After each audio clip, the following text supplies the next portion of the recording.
What is metaphor? You're a peach. We have all heard the expression, and it's a good example of what we call metaphor.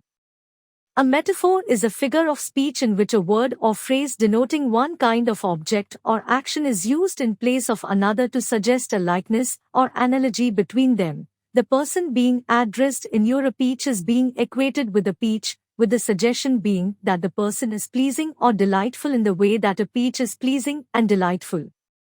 A metaphor is an implied comparison, as in the silk of the singer's voice, in contrast to the explicit comparison of the simile, which uses like or as in a voice smooth like silk.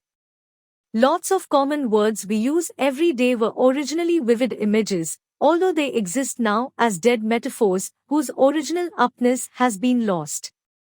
The word daisy, for example, comes from an Old English word meaning day's eye. The ray-like appearance of the daisy, which opens and closes with the sun, is reminiscent of an eye that opens in the morning and closes at night. The expression time flies is also metaphorical, with time being identified with a bird. Simile versus metaphor.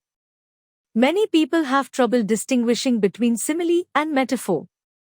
A glance at their Latin and Greek roots offers a simple way of telling these two closely related figures of speech apart.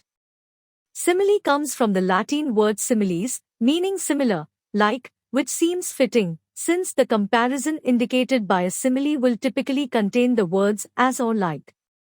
Metaphor, on the other hand, comes from the Greek word metaphylein, to transfer, which is also fitting, since a metaphor is used in place of something. My love is like a red rose is a simile, and love is a rose is a metaphor. Examples of metaphor in a sentence. You see, menudo is our chicken soup for the body and soul, a metaphor for bread and butter issues.